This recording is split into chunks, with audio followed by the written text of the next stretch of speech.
Olá, seja muito bem-vindo ao nosso universo reduzido. Ficou linda a logo, não ficou, pessoal? Eu acho ela linda. Meu nome é Simone Mor, sou especialista em neurociência, em mindfulness e também sou treinadora em capacitação emocional. Olá, bom dia. Eu sou a Carol Martins, especialista em Enneagrama e treinadora de capacitação emocional pelo Instituto Você.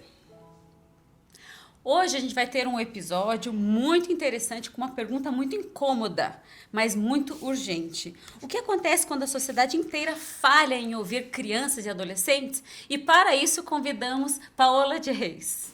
Obrigada pelo convite, é uma alegria estar aqui com vocês para a gente conversar sobre os jovens adultos, que serão os adultos do futuro. E realmente é uma pergunta intrigante e importante.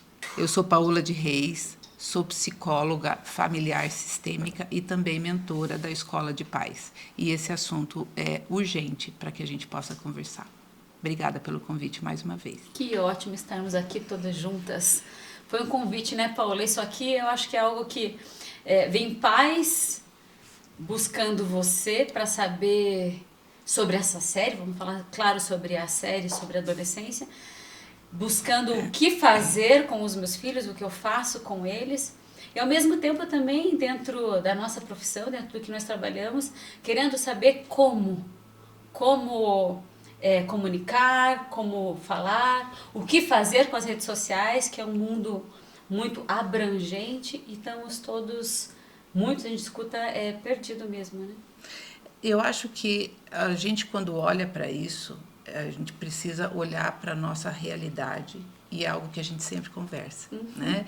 Como as pessoas negam essa realidade e como elas realmente respondem a isso, né? Ao que elas estão vendo, conforme a experiência que elas têm.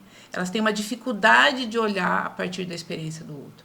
E quando a gente traz esse tema, a gente começa a olhar para essas crianças, começa a olhar para os adolescentes, a gente precisa olhar a partir deste adolescente, na realidade que ele está, na época em que ele está, no contexto em que ele está inserido e com toda essa tecnologia que está tomando conta da gente. Então, a gente tem um lado que é nós, adultos, estarmos sendo alfabetizados na rede digital, mas a gente também vê o quanto esses adolescentes precisam ser educados.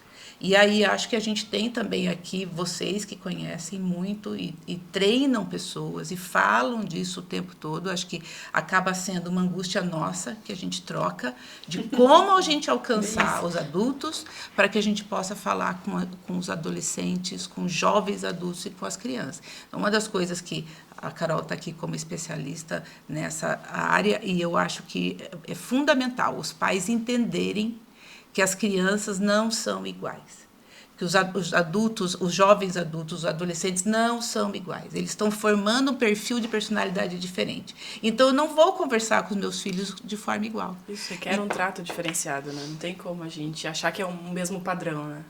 E acho que essa singularidade ela é importante. Então, falar e como alcançar tanto o adulto como... Eu acho que é só interessante a gente contextualizar, né, Paola? Essa série, chamada Adolescência, ela estreou na Netflix, eu acredito que não faz 3 meses, ela é bem, bem recente. Ela é recente. É uma série de 4 capítulos que retrata, de maneira geral, um assassinato brutal. Só que o assassinato ele é só o pano de fundo de toda a série, né? Tem muita coisa por detrás. Eu acho que, vamos trazer alguns pontos aqui. Primeiro, ela se passa no Reino Unido. E talvez nós, como seres humanos, a gente passa por um processo de negação, né? Essa não é a minha realidade. Eu estou inserida numa realidade brasileira, numa cultura latino-americana, muito diferente de uma realidade europeia. Talvez isso seja muito distante. Como que você vê isso? É de fato tão distante assim da nossa realidade ou não? Olha, o que eu olho para essa série e vejo o quanto a própria arte vem trazendo repetidamente, né, conteúdos para que a gente possa refletir.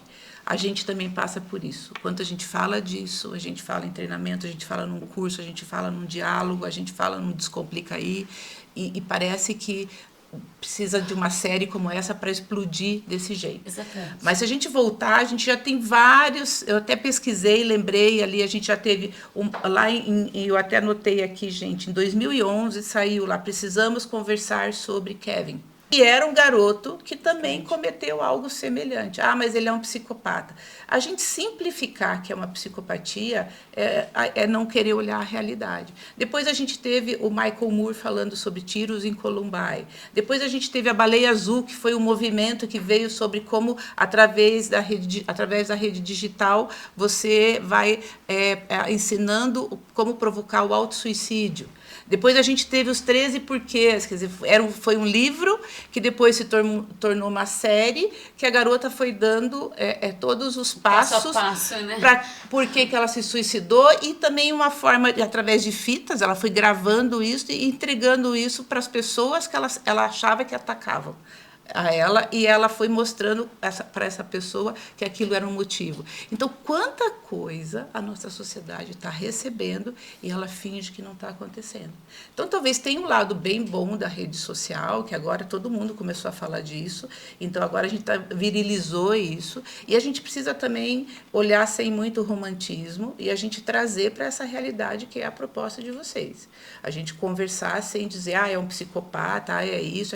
E assim, gente, é nossa responsabilidade, como adulto, como pais, como profissionais da saúde. Os profissionais da saúde precisam se atualizar, ampliar a sua consciência, não é só a ciência, a gente tem que buscar outro conhecimento. Tem aí vocês com toda essa especialização em mindfulness, psicologia positiva, a gente precisa buscar isso que é urgente. Não é, as pessoas estão falando, é urgente olhar o que está acontecendo com a adolescência, é urgente olhar para nós como adultos e como nós estamos conversando com os adolescentes. Essa é a maior urgência. É trazer exatamente isso, é falar com os adultos.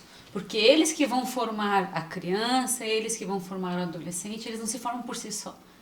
Exatamente. Eles têm a necessidade, eles vão ter a necessidade de ter um adulto ou vários adultos ali que vão ser o modelo dessa criança ou desse adolescente, desse jovem, enfim. E aí como é que eles estão se comportando? Porque eu quero que o meu filho ou essas crianças, esses adolescentes se comportem de alguma forma. Mas como eu estou me comportando? Eu também saio das redes sociais? Ou eu estou aqui direto nela também? Porque isso aqui virou um vício. Isso aqui virou um vício como qualquer outro vício que nós conhecemos. Eu acho que, antes da gente falar de parentalidade propriamente dito, a gente precisa olhar e entender que os pais eles deveriam, na sua concepção de formação, serem adultos, né? Eu acho que para você ser pai, pressupõe ser adulto. Eu acho que a gente está num processo que é um pouquinho antes de ser pai, que é formar adultos de fato funcional. Como que a psicologia vê isso? O que seria um adulto funcional dentro da psicologia? Hoje a psicologia está estudando e também está buscando levar esse conhecimento para os pais, e tem sido realmente um grande desafio, né? O entendimento da função dos pais, da função materna e função paterna. E você só alcança, né, uma parentalidade saudável se antes você for um adulto saudável. Né? E se para você ser um adulto saudável, você tem que ter o seu autoconhecimento. Então eu falo muito, ensinar é muito fácil. Agora, você educar, você pressupõe a sua autoeducação. Quer dizer, se eu não olhar para mim, se eu não me compreender, eu vou ficar preso ou presa em algo que está lá atrás, que já não existe mais aqui. Então, esse discurso de que na minha época, na minha vida foi assim, esses jovens estão perdidos, ou esses jovens não sabem o que fazer. Gente, como a Simone colocou bem, quantos adultos passam pela vida de uma criança e de um jovem que ele vai estar modelando? Eles estão representando a nós mesmos, só que de um jeito exacerbado. Né? Onde não está tendo regra nenhuma, porque na rede social você não tem algo que é importante, que é olhar o outro no olho.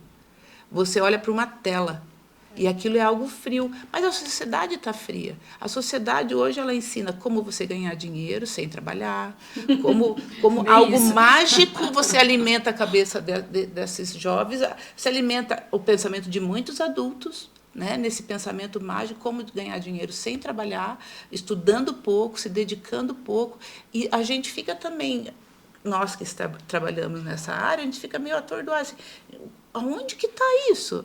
Isso é um pensamento mágico, e é isso que está imperando na nossa sociedade, Carol. Quando você faz essa colocação de como ser adulto antes, é importante. Então, adulto é uma pessoa que tem responsabilidade. ela tem uma liberdade com responsabilidade, ela tem independência, ela tem autonomia, só que ela também tem uma responsabilidade tem funções afetiva e social. Ela acho, não é para mim.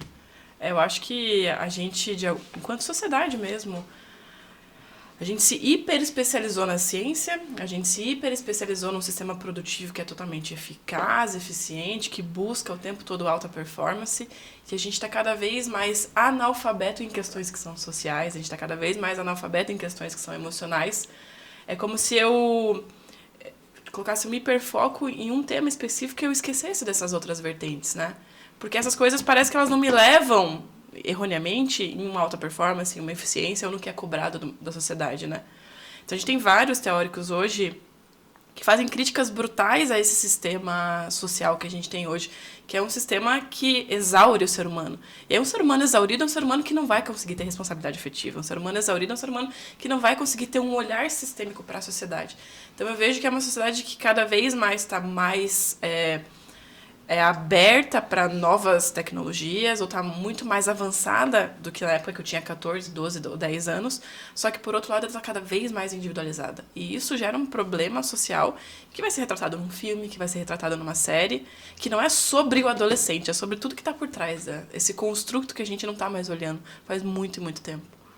Isso é fundamental, né? Porque aí a gente volta para uma questão que nunca se falou tanto em o mundo de saúde emocional, saúde mental, as emoções, sentimentos, mas ainda as pessoas têm essa dificuldade de valorizar.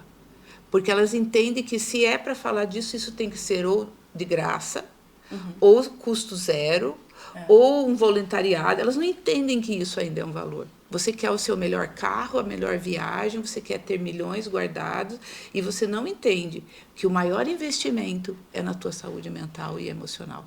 Porque ela te leva a conquistar essas outras coisas. Essas coisas não trazem isso. Então, é incrível como você percebe isso na sociedade. Você vai falar, mas tudo tem que ser planilhado no custo e olhar para isso. E não é algo pontual. Ela é um investimento para a vida. Porque a vida nos surpreende diariamente, as coisas acontecem a todo momento. E se eu não estiver me trabalhando com essa consciência, e não é daí só olhar para os meus sentimentos, não, você tem que compreender, você tem que estudar, você tem que ter conteúdo, você tem que ter caminhos. Senão tá cheio de online aí, né? Tem muita você vai ali, você estuda, e aí você continua ficando raso. Raso em tudo, você estuda tudo, você participa, você sabe, você tá lá, só que na hora da aplicabilidade eu não sei lidar com essa emoção, eu não sei o que fazer. A real é isso. E isso é algo que a gente, então essa série que a gente tá falando e essa proposta, quando a Simone fala o que acontece com uma sociedade quando a gente não ouve um adolescente, é o que a gente está vivendo hoje. Esses adultos de hoje também provavelmente não foram ouvidos. E eles querem viver agora.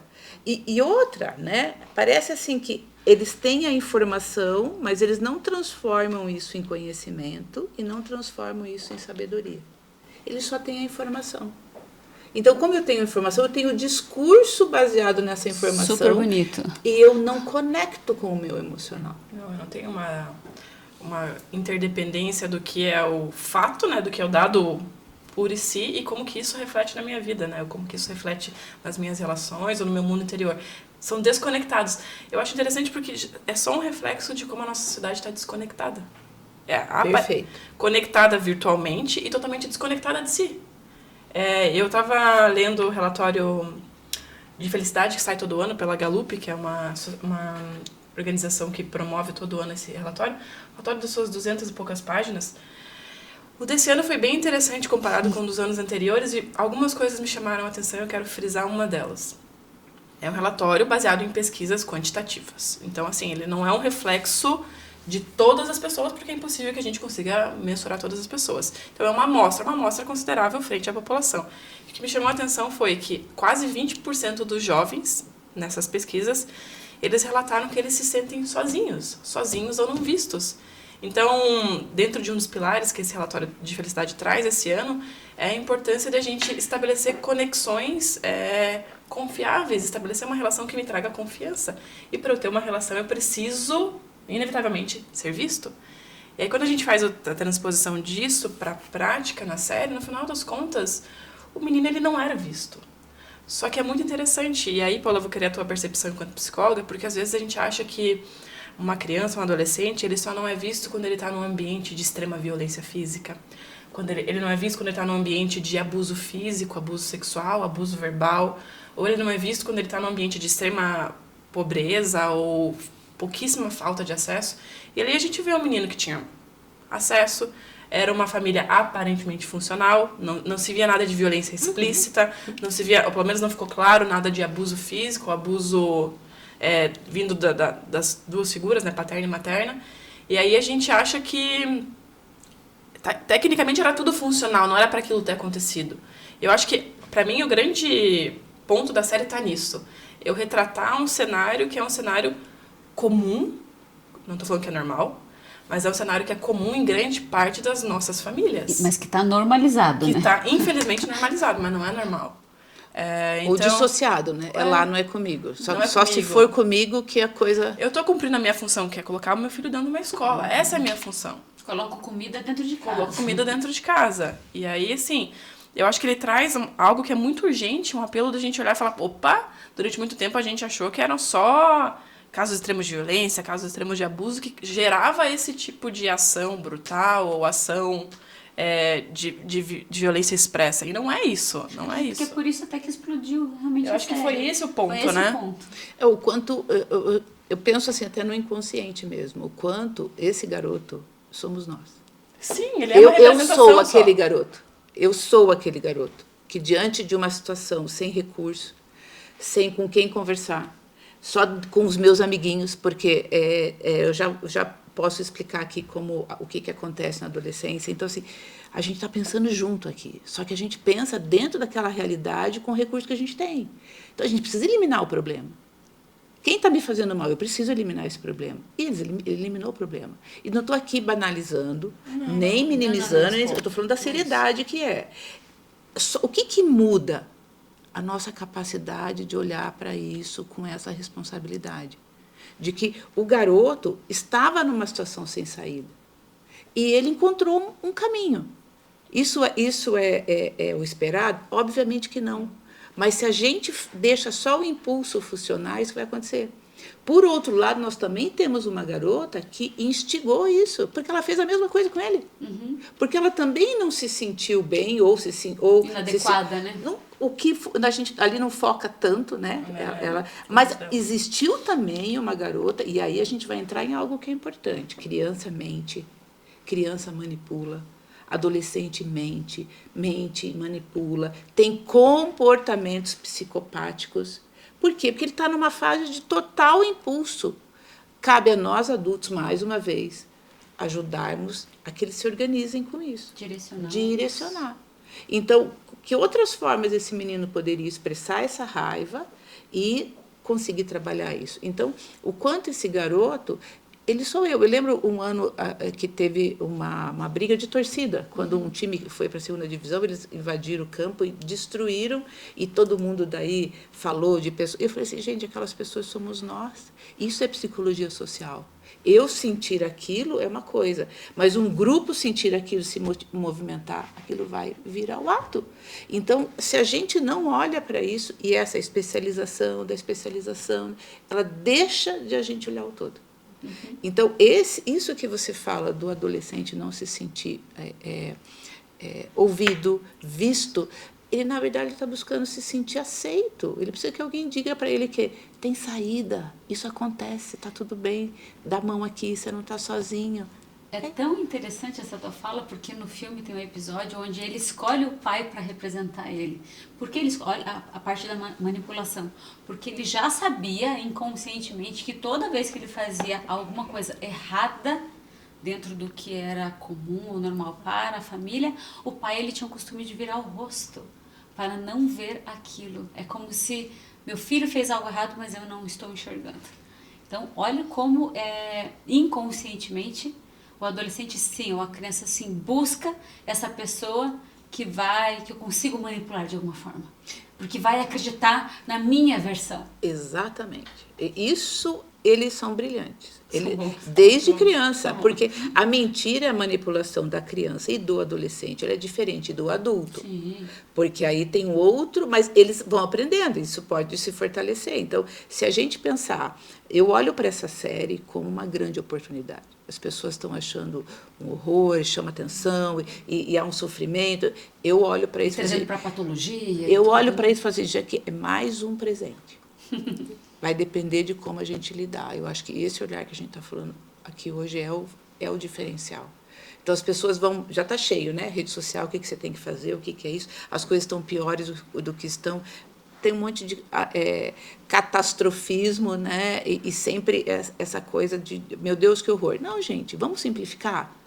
Vamos simplificar. E o que tem de mais simples é assim, ó, traz a responsabilidade para a tua mão. O que é que você, como adulto, está fazendo? Então, não está fazendo. Ou não está fazendo. Então, é um presente para nós. É uma oportunidade a gente está falando aqui. Tem 2 grandes mecanismos de defesa que a gente identifica, que é a negação e a racionalização. Negar é assim, não é possível. Meu filho não faria isso. Jamais. E o pai demora, né? Ele fica naquela luta, e a mãe desconfia, e ele fica. O pai só aceita quando ele vê o vídeo, e principalmente no último episódio, quando o filho fala, pai, eu vou assumir. Eu vou assumir mesmo. Até então, ele fica numa luta, e ele também tem toda a expressão da raiva, porque ele nega a realidade. E a gente vê isso o tempo todo. As coisas estão acontecendo, né, nos cursos, nos treinamentos. Sabe? Você tem uma fala que eu acho incrível, Simone, que é a diferença da motivação emocional e a capacitação. Quer dizer assim, são coisas bem distintas. Totalmente distintas. Né? Então, assim, esse olhar a gente tem que ter, que as pessoas estão negando, ou elas estão explicando. Ah, mas foi por isso. Ah, mas foi por aquilo. Ah, mas foi... Justificativas em cima de justificativas. Então, só um pouquinho, a gente precisa entender. O mundo do adolescente, ele é totalmente emocional, ele é impulsivo. Ele não tem reflexão nenhuma, a reflexão somos nós. Até porque ele está criando tudo isso. Senso de referência, né? Quanto mais a gente oferecer para esse adolescente a reflexão, aí é o maior desafio para os adultos, para os pais, para os professores, né? É o que a gente viu aquela psicóloga fazer. Sustentar a frustração que ela estava, porque ela com certeza queria dar um abraço, dar um colo, e ela sustentar o papel dela para que ele pudesse viver a frustração dele. Isso a gente não vê mais. Os pais correm na frente. Você tocou em acho que num ponto que seguramente é um ponto que é fundamental, assim. Mas o que eu percebo hoje é o quanto adultos que geram filhos, que não necessariamente são pais, geram filhos, eles colocam essa necessidade de eximir o meu filho de qualquer experiência de frustração. Isso pra mim é tão irreal. Pra mim você tá querendo colocar essa criança, esse adolescente, o que quer que seja, dentro de uma realidade que ela não é coerente. Até várias vezes você escuta isso quando você está dando curso. Nossa, o que eu mais escuto isso é de pai perguntando, como que eu faço pro meu filho não sentir... Não passar por esse trauma. Não passar pelo trauma de sentir que não está sendo amado, reconhecido. Como que eu faço para evitar essa frustração? Eu falo, gente... Como assim? A questão é, ele vai passar por isso. O que você vai oferecer para que ele lide da melhor forma possível. Até porque não é a ação em si, a representação interna dessa criança, desse adolescente, frente a qualquer ação que venha.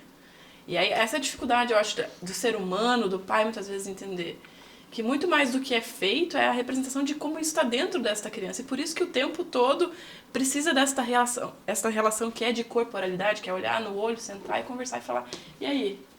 O que tá passando aí dentro? Mas não, deixa eu entreter isso com te dou o melhor tablet do mundo, esse Nintendo Switch 2, você coloca tudo que você quiser de joguinho e funciona perfeitamente. Na época seria Atari, cara. O Atari não, hoje eu Nintendo. E aí a gente tá invertendo, né? Qual seria a função de um pai funcional? A primeira questão da família que eu falo é assim, quais são os valores dessa família? O que quando lá fora, essa criança, esse adolescente, ou quando eu estiver, eu represento quais valores? O meu filho precisa saber disso. Ele precisa olhar para isso, ele precisa aprender isso. vai desenvolver. Agora, a criança vai errar, o adolescente vai errar. Eu sempre falo assim, você decide ter um filho ou você decide ser pai ou decide ser mãe? Porque isso é uma função para o resto da tua vida, inclusive pós-morte. Porque você vai deixar um legado. Né? Quando o seu filho, se não estiver aqui, estiver falando pro seu neto, pro seu bisneto, ele vai dizer, ele era assim. Você está deixando isso. E antigamente isso era muito forte nas famílias, né? Sim. Quantas vezes é pobre, mas é honesto, é pobre, mas é limpinho. Isso são valores que a gente não tem. O valor hoje em dia é dinheiro, que carro que você tem, que carro que teu pai tem, quanto é que você ganha, quanto é. Então, isso que você está falando, Carol, é muito importante, porque eles estão perdidos nisso, eles precisam disso. E o jovem, a criança, eles precisam de limite. O limite estrutura, organiza eles. Então, dói? Claro que dói. Mas você tem que saber por que você está fazendo isso. Você sabe, você trazendo isso, né? Tem cursos que a gente ensina exatamente, explica, principalmente agora estão muitos pais buscando a gente, né? Para aprender como lidar como se comunicar, na verdade, né? Com crianças, enfim, com a linguagem. E a gente explica as 3 fases principais da criação dos valores, nosso mesmo, né? De cada um de nós. Uma criança dessa, estamos falando lá de 7 anos de idade, se perdeu do pai e se sentiu o quê? Sozinho. Claro, você não acha que ele vai colocar em xeque exatamente o valor que o pai estava ensinando a ele? Claro, claro. E ele vai questionar esse pai. O tempo todo. E o quanto esse pai vai se preparar para acolher, para ouvir, para explicar. Em uma linguagem que uma criança de 7 anos consiga compreender. Que não é a linguagem que a gente está falando aqui. É um outro tipo de linguagem. Não é uma linguagem de adulto. E a questão que a gente mais ouve é assim, ó, a criança precisa passar no colégio. Ela não pode reprovar porque eu já gastei tanto, eu não vou gastar de novo. O que a criança tem a ver com isso? Nada. É uma decisão sua investir num colégio tal que você quer pagar tanto. Agora, o valor e esse é um valor que a gente precisa resgatar. Capricho, o valor da dedicação, do seu esforço, de fazer o seu melhor. Hoje, o valor que a gente passa para eles, faça o mínimo. Ó, a escola tem que entender. A gente está cheio de diagnóstico. O diagnóstico não é para eliminar ele é para ajudar com que as pessoas compreendam melhor. Mas a exigência é a mesma. Você vai exigir dentro daquela realidade, mas você vai exigir. O que eu acho interessante é que a gente usa esses diagnósticos para nos adaptar. A gente, enquanto ser humano, a gente é muito bom em estratégia adaptativa, né? Eu consigo fingir ter alguma coisa, fingir ter um surto, fingir estar com algum problema a partir do ponto que eu estou o quê? Frustrada. Que eu tenho a minha necessidade não atendida. Então, uma necessidade não atendida me gera um surto. A que ponto que a gente chegou, né? Que ponto que o excesso de diagnóstico, que na minha percepção, mesmo não sendo médica, mas tendo muitos médicos próximos, eles não são reais, eles são de fato uma fuga para algo que eu não quero, ou não sei, eu não tenho condições de olhar. Não sei lidar. Não sei lidar, não sei olhar, não tenho tempo, não quero ver. E aí eu corro para um diagnóstico, quanto isso sustenta uma sociedade cada vez mais infantilizada. Fazendo um recorte aqui, nessa situação específica. A gente conhece e estuda sobre o autismo, não é nada que a gente... Não é sobre o autismo que a gente está falando, não é né? sobre isso, né? Mas quando a menina falou que ela estava tendo esse surto, a primeira coisa que eu fiz, porque, claro, a gente faz leitura, né? Você já conhece aí o nosso trabalho, a leitura corporal. A primeira coisa que eu fiz, porque ela fazia vários movimentos que você consegue no YouTube ou num TikTok aprender TikTok hoje, né? como que é uma crise de autismo. Mas a primeira coisa que eu fiz foi tocar nessa menina. Quando eu toquei, ela não teve reação nenhuma.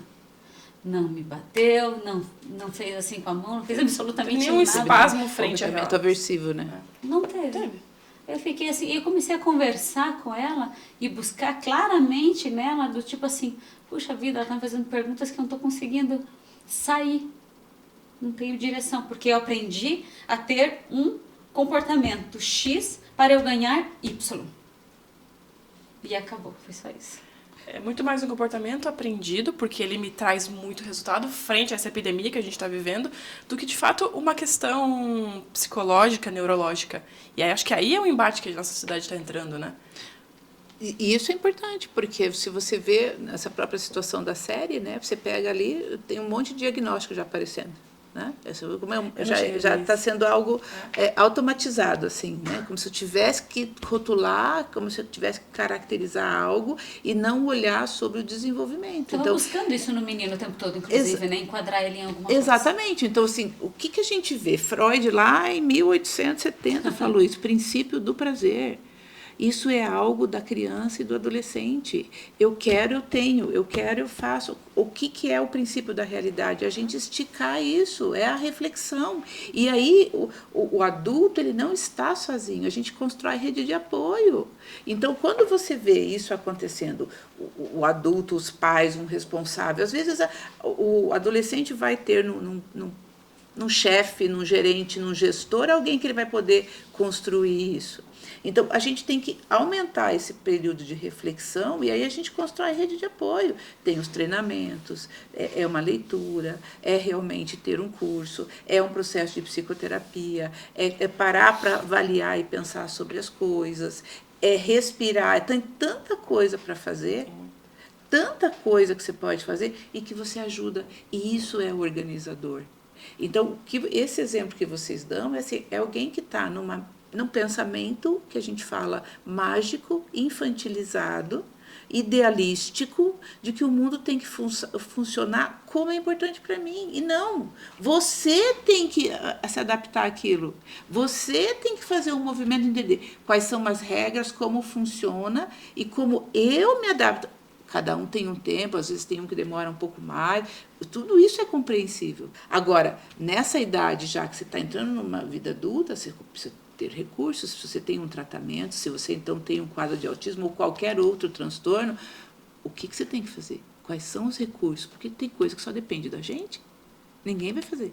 Não, e quando você fala, né, desse princípio do prazer, e aí eu faço uma relação que a gente está fazendo essa correlação com a série mesmo, né? São pais hoje, a parentalidade de maneira geral, com esse medo de não ser aceito ou de não ser bem quisto pelo seu filho, eu tento mesmo eliminar qualquer possibilidade de frustração. Então, automaticamente, eu deixo esse princípio do prazer cada vez mais reforçado como uma rede neural.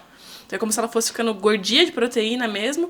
Só que esse adolescente passou do seu terceiro setênio lá, nos seus 21, ele já está um adulto. É um adulto com uma rede neural deste tamanho, de calibre, de tanta proteína que tem, que o tempo todo eu vou ser satisfeito. E aí eu sou um adulto que eu não sei lidar com o princípio de estender isso aqui, porque o tempo todo eu quero e eu quero agora. E se eu não quero agora, eu faço algum comportamento aprendido nesses últimos 18, 19 anos para me levar nesse lugar. Que vai ser ou algum surto que eu aprendi, porque hoje a internet te ensina tudo, tem se aula, você quiser. Tem aula. Tem aula para tudo, tem especialista para tudo. Comunidade, ou né? vai ser a agressividade. A agressividade é só uma das formas de ser expresso. Ou vai ser através de doença. Quantos jovens, adolescentes, até muito mais adultos que a gente vê hoje, né, usam da doença como um subterfúgio de quê? De ter a sua necessidade atendida. Então, para mim, a gente está num momento onde tudo isso está sendo vindo à tona, mas ele só é reflexo de muitas coisas que a gente não está ainda dando a devida atenção por detrás, né? Ele está exacerbando o que na realidade nós somos, né? Ele está colocando e o que acontece? A arte, ela tem essa função, né? De colocar isso, a gente não tem nem o que falar, você foge de negação, você foge, é aquilo. Mas é interessante a gente pensar no garoto, né? Você vê como é um pensamento imaturo, porque ele não acredita em tudo aquilo que pode acontecer, ele nem alcançou aquilo, ele só queria eliminar aquele problema. Na fantasia dele, talvez até a morte não era a morte. Daqui a pouco a garota, sabe, ele queria eliminar aquela dor. Então, como a gente tem isso? Porque o adolescente, na psicologia, a gente fala que é o segundo nascimento, que é o nascimento para a vida social, que é para a sociedade. Então, aquilo que ele tem em casa, ele vai levar para o social. E até para verificar se aquilo que eu aprendi em casa está correto. E ele vai testar. E muitas vezes, aquilo que ele vê lá fora, que ele aprende, né? Eu falo muito exemplo assim, em casa você frita o ovo no óleo e numa outra casa frita o ovo na água. Às vezes volta, e o adolescente ele não volta dizendo, ele não sabe fazer isso. Olha, eu aprendi. Não, ele volta dizendo, você não sabe nada, você está atrasado. Ele volta agredindo aquilo. E isto é importante, porque ele precisa desencadear, né, essa agressividade num lugar seguro. Então, só que os pais se perdem. Então, quando o adolescente faz isso, vai lá e olha para o social, começa a aprender um monte de coisa, ele vai trabalhar com o quê? Habilidade socioemocional, ele está desenvolvendo. Processo de humanização, novamente, que ele vive na infância, agora ele recupera. Ele olha para o outro, ele começa, vem muito autoestima, se eu sou bem aceito, se eu não sou aceito, se eu sou bonito, se eu sou feio, se eu sou legal. Hoje em dia, eles falam, né, de ser social. Né? E todos sofrem. Porque os lindos sofrem, os que não se acham lindos sofrem. Então, porque eles estão nesse processo. Começa a paquerar, né? Na minha época, paquerar, né? Hoje em dia é da crush, não sei como é que chama. Mas paquerar está denunciando muitas coisas. Talvez eu dar um like, talvez, deu crush, né? Então, mas é um olhar que você começa, a gente fala muito, lidar com o olhar do outro. Aí aparece anorexia, bulimia e tantas outras coisas, porque você está lidando com o olhar do outro. Você está lidando com a aprovação do outro, você está querendo ser aceito ou não. Só que você leva o quê? Todo o teu repertório de casa. E você vai ter que aprender no teu social. Então tem coisa rica para eles viverem, que às vezes precisam de alguém ao lado para ver como é que está isso, como é que está indo. Mas eu acredito que é porque a gente não está tendo alguém ao lado para ver isso. Exatamente. E aí eu vou na rede social, onde ali eu posso falar tudo o que eu penso, porque eu não estou olhando olho no olho de ninguém, nem de um adulto, nem de um adolescente. Dá um empoderamento, me né, de acaba forma. dando, para que eu atinja uma pessoa, caso a minha autoestima ela não está legal, caso eu me ache feia, caso eu me ache isso, então também me dá o direito de atacar quem quiser atacar, e da forma que eu quiser. Então eu acredito que essa máquina, né, esse poder que nós estamos aqui na mão, está influenciando demais a forma como e destruindo, né, muitas. Eu sou de uma época onde, mesmo porque eu vim de cidade muito pequena no interior de São Paulo, mas eu sou de uma época que o perigo tava em você sair pra rua desacompanhada. O perigo tava em você brincar até muito tarde, sem nenhum adulto te supervisionando. E eu vejo que hoje, cada vez mais, a gente tem menos criança, menos gente dentro, né, desses espaços públicos, ou dentro de uma rua, dentro de um parque, dentro de um lugar que promove interação e entretenimento, e mais dentro de casa, na falsa suposição de que ali eu estou seguro, né? E eu acho que isso deve ser muito confuso para a cabeça de um pai. Entender que o ambiente virtual, embora ele seja muito benéfico em vários aspectos, ele não é um ambiente seguro. Ele não é um ambiente privado. Ele não é um ambiente que te coloca numa redoma que você consegue controlar. Tem muita coisa que precisa ser olhada. Porque daí o que a gente vê, talvez, voltando para aquele lugar, no ímpeto de eu não ser malquisto pelo meu filho, eu sou permissivo demais, só que ele tá dentro da minha casa. E aí tá, talvez uma das maiores falácias que qualquer pai e mãe pode se contar em relação a como eu estabeleço esse limite ou essa questão hierárquica dentro de casa. E algo que é interessante, né? Parece que estou dentro de casa, já não preciso falar mais nada. Parece que se na rede social já ensina, não preciso falar mais nada. Ou ele sabe tudo. Hoje em dia os jovens sabem tudo. Ok, mas eles têm maturidade para lidar com isso, que sabem tudo. Né? Então, assim, a gente tem, desde o início, a gente fica até, hoje em dia, fala-se, né, que a neurociência já comprova que em torno de 25 anos que se termina todo o amadurecimento cerebral. Uhum. E o que significa a gente fechar o amadurecimento, quando o cérebro já está pronto? É quando a gente fecha para olhar e ter capacidade de análise, de uma decisão, de consequências, do certo e do errado, senso crítico. Até lá, ele está naquela ebulição. Então, sim, os pais e os adultos são responsáveis. Sim, são eles que vão dizer sim e não. Essa lei do proibir celular em escola demorou. Você tem que cortar. Vai lá, de repente, para os treinamentos, para capacitação. Tira o celular. A gente está tirando, Paula. Porque tem que fazer isso. Detalhe é isso, a gente está tendo que tirar, porque sabe o que acontece? Eu não estou gostando do que eu estou ouvindo. Está mexendo comigo. Para onde eu vou? Celular. Vou me narcotizar exatamente na rede social. Sim, e isso é fundamental, porque a pessoa não percebe isso. O cérebro, ele vai sempre tentar proteger a gente. Então, você desliga. Aquilo está difícil, eu desligo e vou para outro lugar. Só que, antigamente, eu desligava também. a gente faz isso, mas eu vou para um lugar seguro, eu vou imaginar alguma coisa, eu vou construir alguma coisa e eu vou estar trabalhando. Hoje não, você vai ali e você vai desconectar, aquilo não existe mais. Quando você faz essa cisão, você está fazendo essa cisão dentro de você. E aí, depois, para você voltar a conectar, você não consegue. Então, essa questão de realmente regulamentar toda a liberação do mundo da internet, de rede social, a gente precisa fazer isso. E não é porque é um governo isso, ou é porque é um curso isso. Não, gente, porque é amor pelas pessoas. Isso é saúde. Isso é saúde mental, né? Isso é ajudar com que as pessoas realmente se organizem dentro daquilo ali. Sozinha a pessoa não consegue. A gente vai em grupo de ajuda, por exemplo, quem está no processo de recuperação, eles têm uma fala que é linda, né? Se você quer continuar essa tua vida, você é livre, vai lá e faça. Agora, se você quer parar, você vai encontrar um exército de pessoas para estar com você. Então, realmente é mudança de ambiente, é os pais realmente promoverem isso. Sozinhos, é muito difícil os pais conseguirem sozinhos hoje em dia. A gente precisa ter apoio, a gente precisa ir nesses ambientes para que você se alimente disso, para que, às vezes, sozinho, eu tenho isso com os meus filhos, vocês conhecem, sozinha, não, mas os meus filhos fazem isso. Então, eu tenho pessoas que eu confio, que eles vão lá, eles vão se alimentar disso, e eles vão se desenvolver, e você vê na vida deles as conquistas.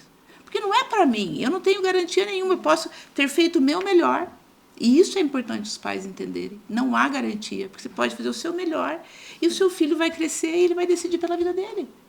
Né? E você vai falar um monte de coisa, mas de repente, porque a Carol falou. Né? Carol me falou, agora eu entendi. A Simone falou. Né? Só que se você olha para isso como algo de que é a tua rede de apoio, aquilo é uma alegria, porque você fala assim, é isso. Está no caminho, não é para mim. Então, tem ainda esse processo, né, imaturo dos pais, porque eles também querem se sentir aceitos, eles também querem se sentir amados pelos filhos, eles também querem se sentir únicos. E não, a função não é essa. Eu acredito que até eles querem se sentir amigos dos filhos. Que isso também é o que pega, porque não existe isso. Não. Não sei como que você vê isso, mas não. Até eu estava lendo esses tempos, acho que você também deve ter lido, sobre a juíza, né, uma juíza do Rio de Janeiro. Muito boa, muito boa, por sinal, porque ela falou bem assim, pais, quando você tem essa questão de pais e filhos, nós estamos falando sobre hierarquia. Amizade, não existe hierarquia. Então, como é que os pais vão ser amigos dos filhos?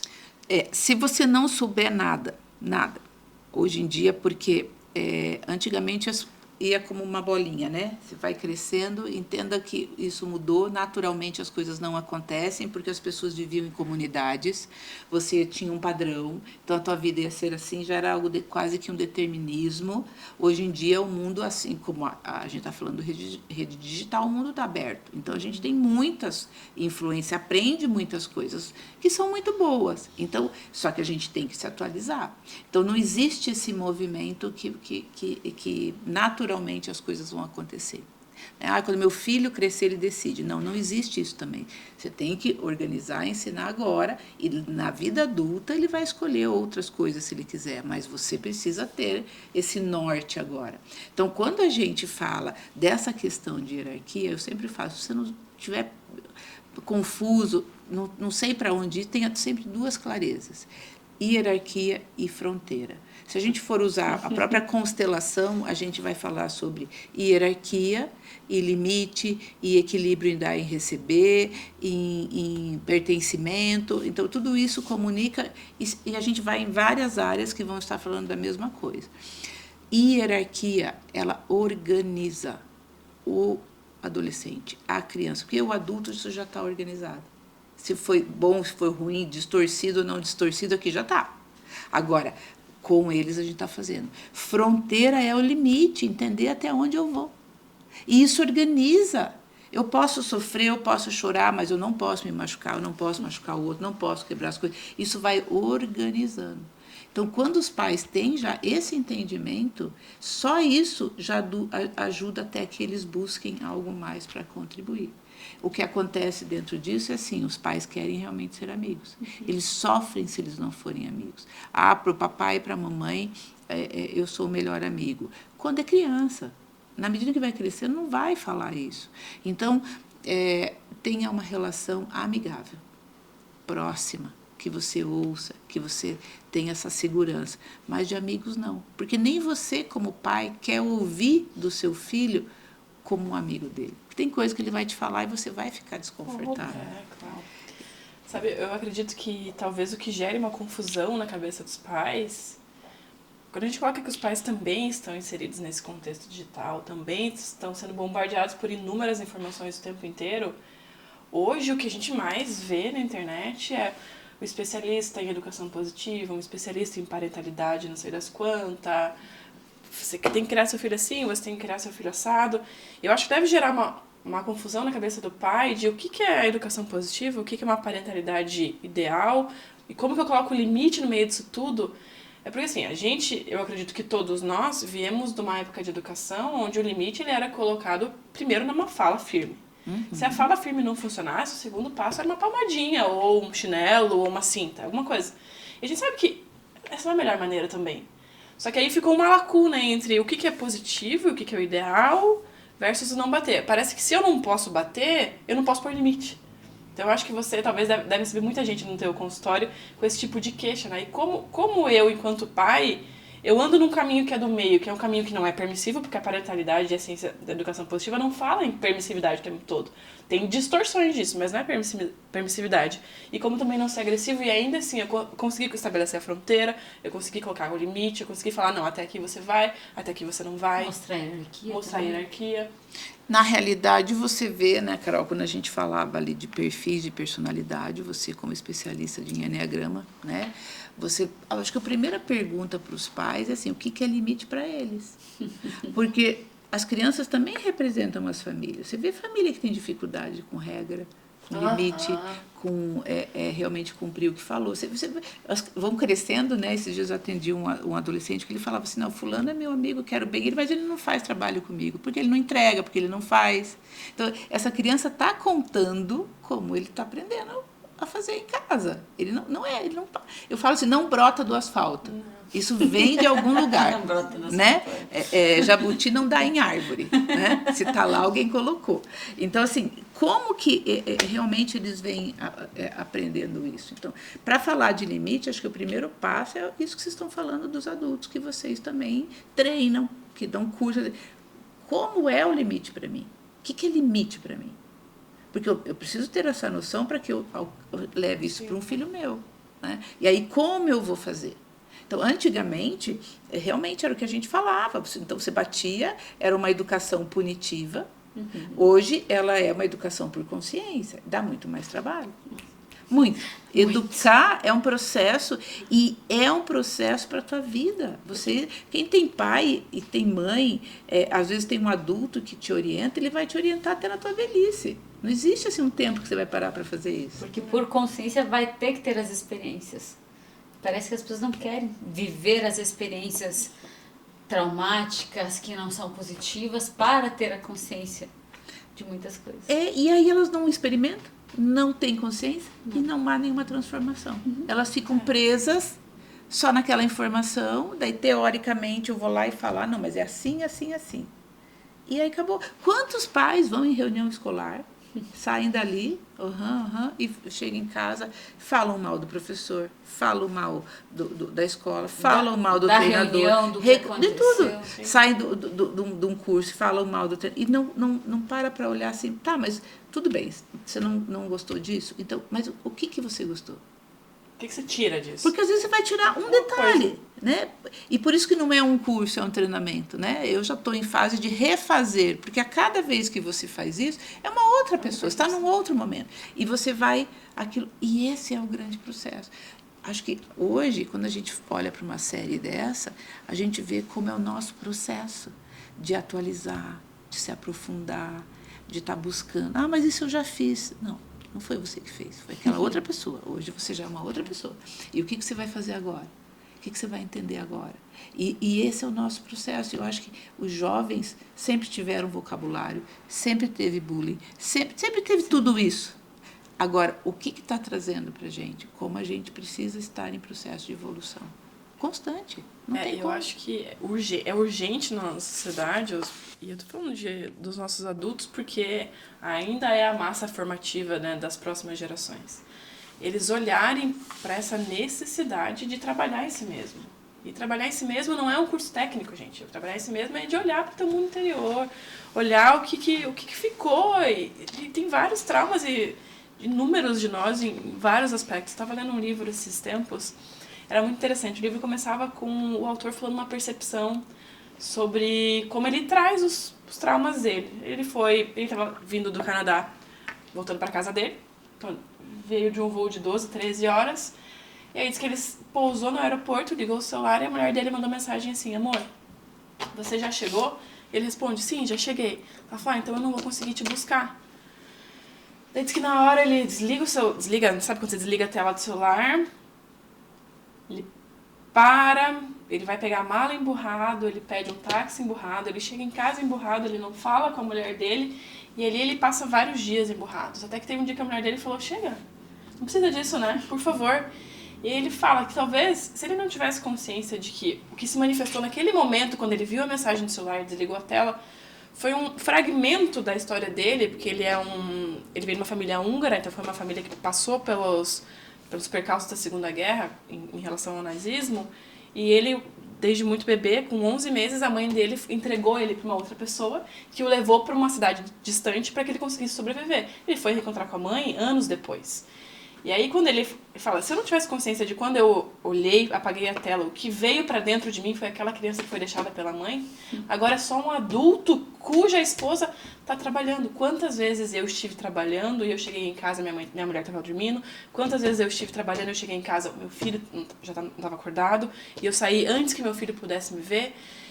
É um negócio, gente, extremamente simples. Ele deu um exemplo extremamente simplista, mas quantas vezes dentro das nossas relações, dentro de casa, quem está se manifestando não são essas fases dentro de nós que a gente não conseguiu olhar, ter consciência sobre, ou até se chamar para a realidade e falar: Carol, agora não é a Carol criança que está falando, agora eu preciso da criança adulta, né? Eu preciso do adulto nesse lugar, eu preciso do adulto que tem outras funções e responsabilidades. Só que para isso você precisa fazer um processo interno. E pode ser um processo, qualquer que seja, terapêutico, sério, mas é um processo de continuidade. Você não vai em uma sessão de terapia e você acha que você vai achar todos os problemas. Resolver. Uma única. Entender que qualquer processo, como um formativo técnico, ele é contínuo, um processo emocional ele tem que ser contínuo também. Porque cada hora se revela uma outra fase sua. Que ou você gravou na tua memória com distorção, ou você gravou na sua memória com generalização, ou a forma que você gravou não é nem a forma como ela de fato aconteceu. E aí você vai ter que ir desvelando isso o tempo todo, né? Esse tá o desafio. A psicologia fala, né, que conforme a idade dos teus filhos, você vai reviver aquela idade. Então, quando seus filhos entram na adolescência, por exemplo, vai vir à tona a sua adolescência. E se você não tiver essa consciência, você realmente vai se perder nessa fase.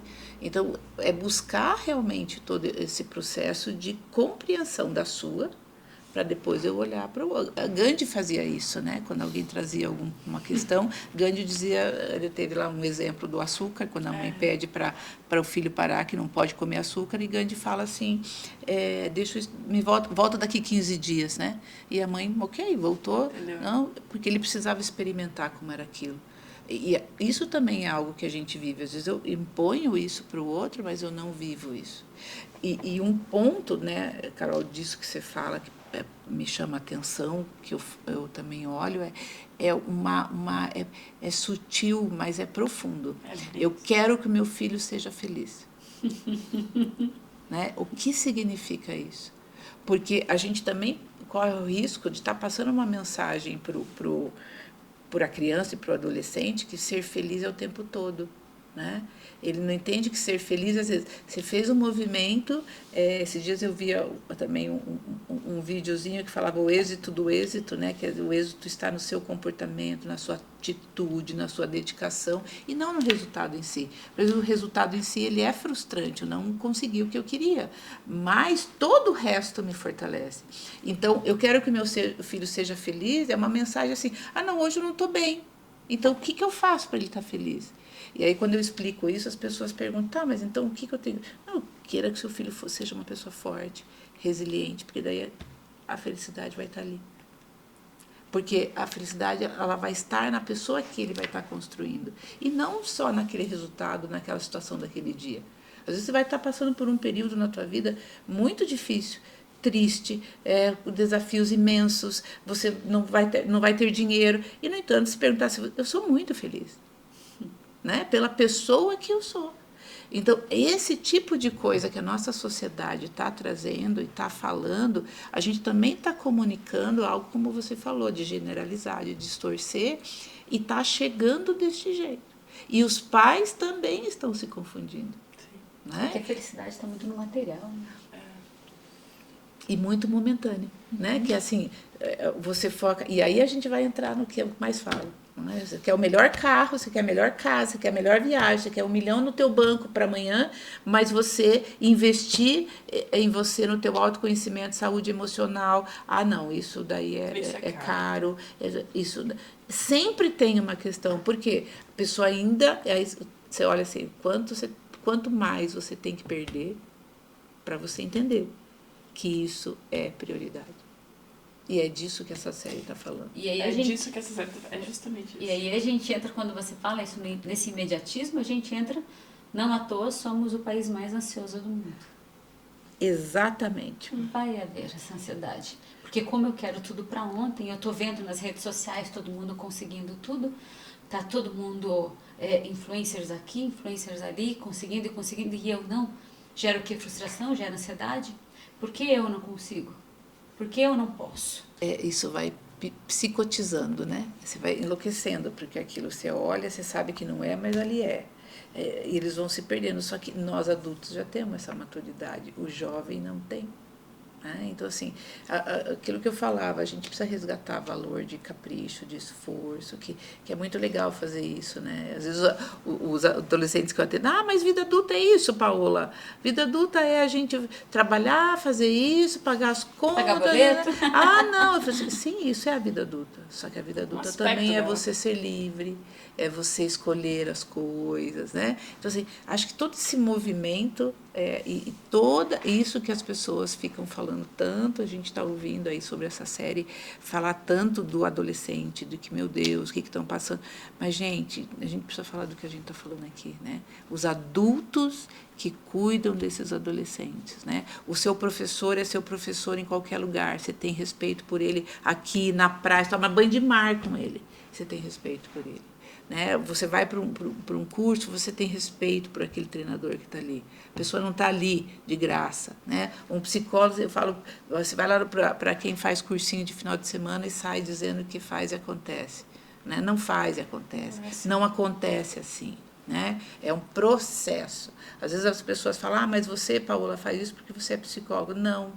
O psicólogo é um detalhe, faculdade te dá um caminho, ela te forma naquilo, mas o processo de se tornar é outro. Então, assim, sabe, tem uma desqualificação com toda a tua dedicação, porque se há uma mãe que se dedica, uma pessoa que se dedica, ela não se resume só na psicologia, ela faz tudo isso e por isto a psicologia aparece mais. Então, é a mesma coisa que acontece com vocês. O quanto se estuda, o quanto se dedica, quanto a pessoa se esforça, vai num curso, traz aquilo prontinho para você, e aquilo, então, é caro, é o custo, ou o que eu falo. E quando eu falo isso, né, hoje eu falo que muito da experiência que vocês oferecem hoje é pilar do meu trabalho, falo isso para as pessoas. Né? Por quê? Porque os profissionais precisam se atualizar. Só dentro do consultório, só com a ciência, só com a medicação, médico, todo tipo, psiquiatra, todo profissional, psicólogo, só ficar ali. Gente, Não funciona mais assim. A gente precisa ter também, como profissional, rede de apoio dos treinamentos que são sérios, que oferecem lugares seguros para os pacientes vivenciarem isso. Então, o que a gente também vê? Se você indica, então é pirâmide, é seita, é um milhão de coisas que as pessoas falam, ou é uma forma de tirar dinheiro, ou o psicólogo só quer ganhar dinheiro. Então, assim, é falar da sociedade confusão. Ela olha para um adolescente, é isso que ela está olhando também. É como ela pensa. A dificuldade dela, vez que ela traz isso, é dentro da realidade dela, né? Como ela experimenta o mundo, né? Uma parte dela experimenta assim, não significa que é a verdade. Então, a consciência... Tirando proveito, né? A vantagem, não é nem proveito. E a pessoa, exatamente, está lesando. E a pessoa não olha assim, tá, e o que você ganhou? Né? Então, assim, e todo esse processo que tem, né? De que eu quero ganhar bem, mas o outro, não. Eu valho, o outro, não. Então, esse processo todo que eu falei dessa série, ela é uma oportunidade, sim, dessa reflexão. É disso tudo que a gente está falando. Não é só... Quantas mortes acontecem a todo momento dentro da gente, né? Freud falava, você tem que matar o seu pai, você tem que matar... Dentro de você. É como você organizar de outra forma. Mas hoje está indo ao ato, né? Como essa série. Mas quantas mortes tem? Né? Quantas pessoas você corta, nunca mais fala, elimina? Então, assim, tem tanta coisa que a gente pode falar que realmente essa série é uma oportunidade. Tava vendo, é interessante, né? Numa era onde a gente, de alguma forma, hipervaloriza a visibilidade, é onde a gente mais está sofrendo por inúmeros episódios de invisibilidade humana. A gente está vendo os casos de suicídio, eles são alarmantes. Eu não estou falando só em Europa, Ásia, Estados Unidos. Estou falando no Brasil, coisa de cada ano mais de 6% aumenta. 6% é maior que o nosso crescimento anual enquanto economia. É absurdamente você falar que 6% a cada ano mais gente se suicida. Então, nada mais é, de novo, do que um reflexo do que a gente... Qual foi a pergunta inicial? Que a gente não está vendo ou não está ouvindo? O que acontece, o impacto de uma sociedade quando a gente não ouve um adolescente. É esse. Não ouve, não ouve. Exatamente, porque se você fala que você tem que ser feliz, um adolescente não se sente feliz, ele quer morrer. Sim. Né? E você vai dizer que isso não é uma saída inteligente? É uma saída inteligente. É o que ele tem de recurso naquele momento. É o que ele consegue, exatamente, tem de recurso naquele momento. Então, acho que essa série, ela traz, sim, o adolescente, mas ela traz a sociedade, ela traz a nossa responsabilidade como adulto e que a gente tem que se conscientizar. Já demorou. Né? Sabe que eu estava, ainda dentro desse relatório, teve uma coisa que me chamou muita atenção, que... é muito dentro da sua fala, né? A gente precisa, e é necessidade mesmo da universidade, olhar para uma rede de apoio. E olhar para uma rede de apoio não é uma rede de apoio que venha sustentar os seus padrões repetitivos ou os seus mesmos padrões incapacitantes ou disfuncionais. É uma rede de apoio que te mostre um outro lugar e que te mostre um caminho. E mais do que te mostrar o caminho, não vai caminhar por você, embora muitos adultos ainda queiram que alguém caminhe por você, não vai caminhar por você, mas vai falar, cara, caminha por aqui que vai ter alguém aqui. Vai ter alguém aqui, talvez naquela dobrada daquela curva ali, vai ter alguém que vai te auxiliar. Só que você precisa fazer esse caminho. E aí, quando a gente volta para esse relatório de felicidade desse ano, que tem muito um viés social, uma coisa que me assustou, e a palavra é assustar mesmo no primeiro momento. Então, a gente está numa crise de invisibilidade, mas a gente está numa crise de falta de rede de apoio completamente. Isso é assustador enquanto seres humanos, porque para ser humano, a gente pressupõe uma relação interpessoal. Eu acho que isso também é um reflexo nosso, de todos nós, que a gente vive na nossa sociedade. E aí vai aparecer na série, mas vai aparecer no filme que apareceu há 11 anos atrás, há 12 anos atrás. Que é o processo de humanização, você entender que você se relaciona com outro ser humano. Então, e essa questão, ela é o que está gritando. Né? Você olhar no olho, como você falou, ali é o celular, a rede social. Falar o que quiser. Não, ali é só algo frio, inclusive, né? É só funcional, ele não é um ser humano. Então, quando a gente realmente olha para esse ponto e você entende assim, como então ajudar o adolescente a canalizar isso, aí são os treinamentos que são sensacionais, porque são vivências, onde ele vai poder olhar para isso, experimentar isso, compreender isso e se organizar com isso. Então, assim, é aonde esses pais precisam estar investindo. não é só falando, eles precisam ter todo esse processo motor mesmo, né? Através de um esporte, através da arte, através de um processo de falar sobre, mas também através dessas vivências.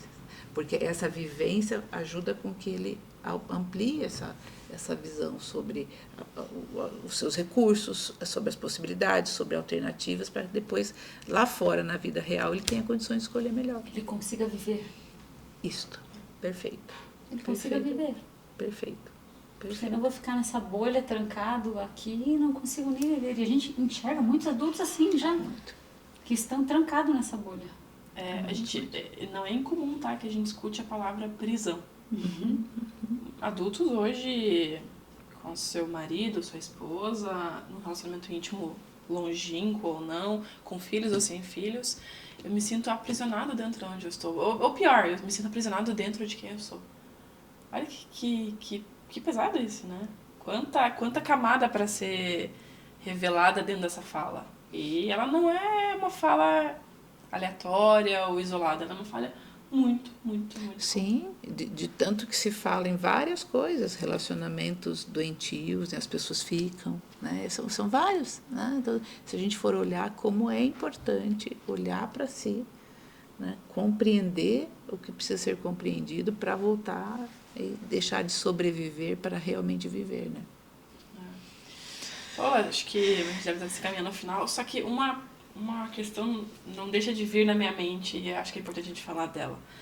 Talvez, no primeiro olhar, quando você assista a série, aí, enquanto pai e mãe, você vai olhar e falar, meu Deus, eu preciso fazer alguma coisa para o meu filho. E essa é uma coisa que a gente escuta, não sei se você ia falar nesse tema, uma coisa que a gente escuta muito, e você, dentro de sala conosco, participando, já deve ter ouvido inúmeras vezes. Que é, mas vocês não têm curso, treinamento para o meu filho de 6 anos, para o meu filho de 7 anos, para o meu filho adolescente de 12, 13, porque hoje nossos cursos de treinamento as pessoas vão... Já tivemos de 14, 15, mas uma maturidade bem além da média, só que normalmente é acima de 16, 17 anos. Então fica uma faixa de temporalidade bastante grande, que é a idade que muitos dos nossos treinandos têm filhos. E aí a gente sempre dá essa resposta, e a gente vai dar essa resposta enquanto empresa, e a gente quer ver a tua percepção sobre isso. Fala, a gente não tem neste momento porque a gente sofreu por muito período que os pais começaram a mandar os filhos e deixaram de fazer o seu próprio trabalho. Então, se eu trago um treinamento para criança, e a gente sabe que a gente vai ter uma demanda bastante grande, uma parte inconsciente desse adulto ou desse pai fala, não, eu estou fazendo a minha parte, eu estou pagando pro meu filho e pro curso. Só que eu não preciso olhar para mim, eu não tenho o que ser olhado, eu já sou bem diferente do meu pai, eu já não bato igual meu pai me batia, ou eu já não sou tão agressivo, ou tudo, já a gente escutou essa muitas vezes, né? Tudo que meu pai fazia, que eu detestava, eu já não faço mais. Diferente. Eu faço diferente.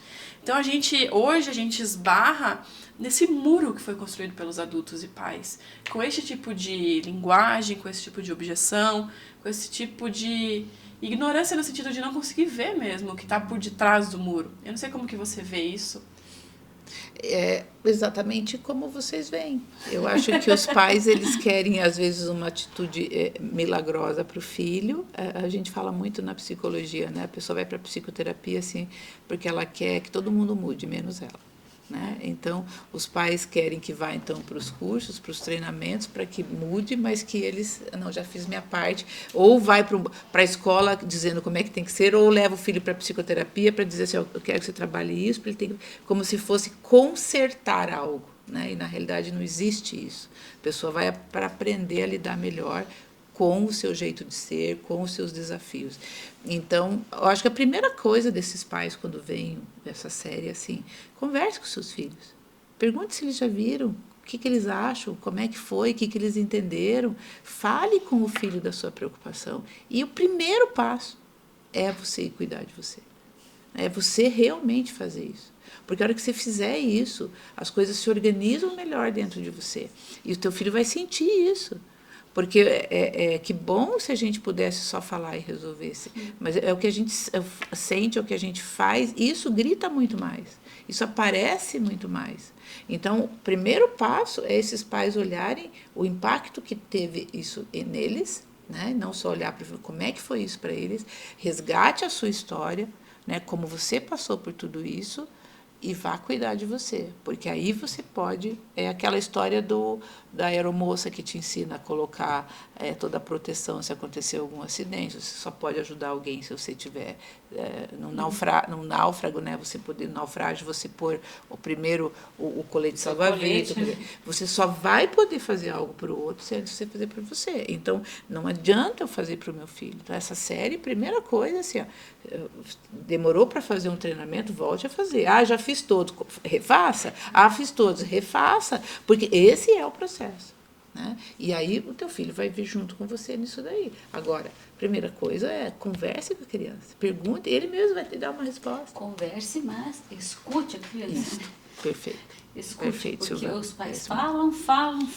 Quando a criança vai se pronunciar, o pai sei lá onde está com a cabeça e não está ali efetivamente de corpo e alma para ouvir aquela criança. Então, eu acredito que o ouvir é fundamental. A gente está falando muito sobre isso, né? Em curso também. É que a gente é ensinado, né? Hoje, gente, a internet ela te bombardeia com aprenda a falar melhor, aprenda a aparecer melhor. Olha, dificilmente eu vejo alguma coisa, olha que eu procuro. Eu não uso o TikTok como ferramenta de busca, sou de uma old school que ainda usa Google. Mas eu procuro escuta ativa, escuta efetiva.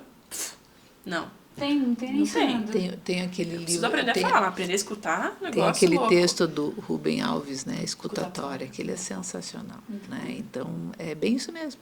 E tem um livro que fala como ouvir para o seu filho falar e como falar para o seu filho ouvir. Ele é bem lindo, né?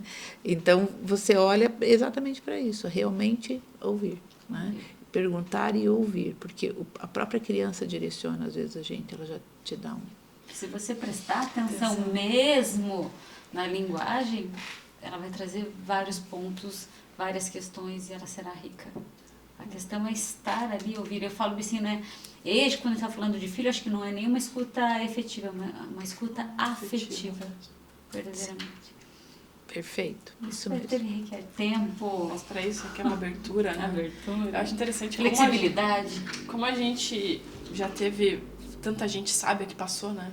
E como hoje a gente só traz de volta, talvez refina, muda a linguagem de tudo que veio antes. E eu estava lendo esses tempos alguma coisa sobre os padres do deserto, né? Quando eles falavam das concepções de paixões e vícios emocionais.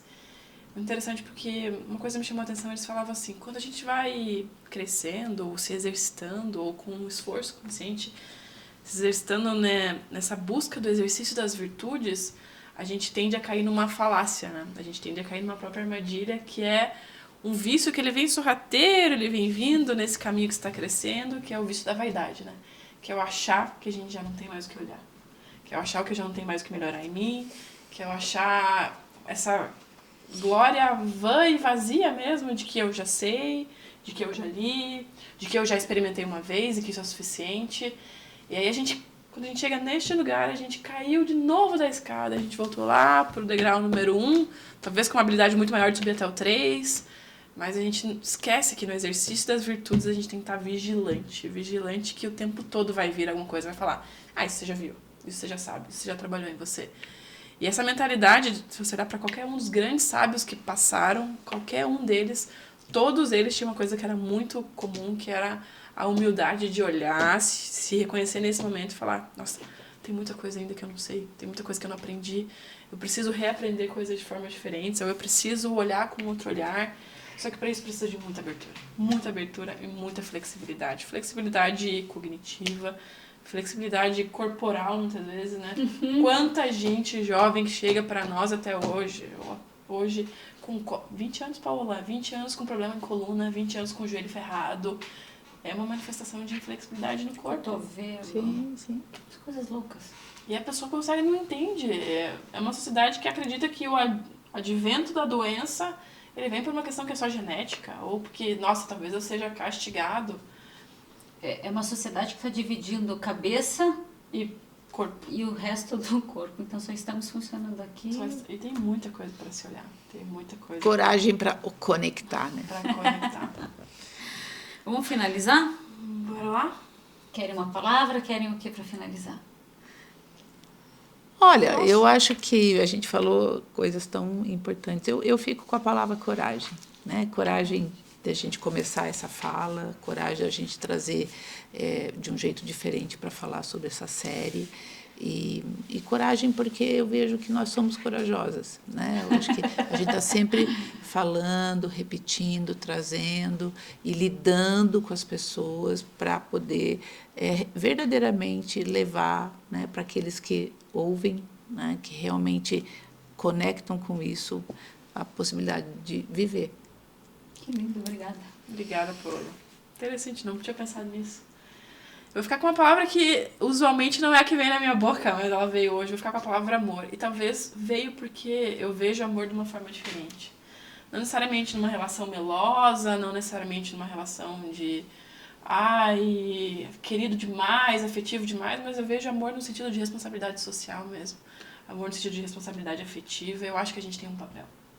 Acho que a gente tem um papel e nosso papel ele é muito, muito relevante, assim. De restituir uma coisa que a gente está perdendo. Restituir conexão afetiva, restituir laço. Só que restituir também uma voz que vai ser firme, uma voz que vai dar direcionamento, uma voz que vai dar hierarquia, uma voz que vai falar, não é por aí, não é por aí. E não é por aí porque eu acho que por aqui é o melhor caminho, não é por aí porque tem muita coisa que você não está conseguindo olhar quando você está indo só por aí.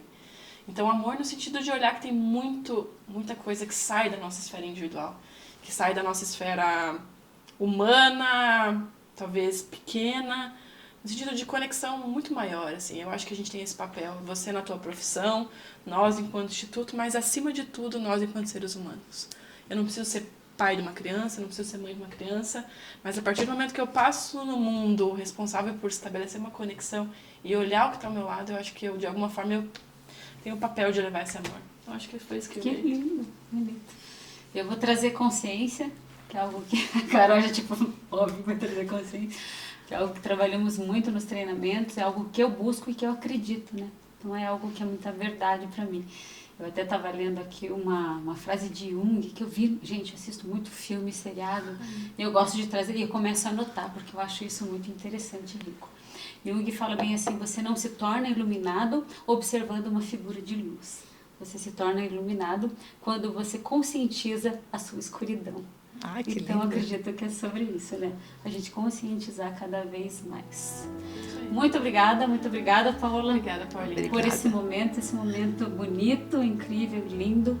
Então, para você que está assistindo, que você gostou da nossa conversa, do nosso bate-papo, se você quiser, encaminhe para as pessoas que você gosta, para que ela também se conscientize da vida delas, viu? Beijo, ficamos até o próximo episódio. Até a próxima.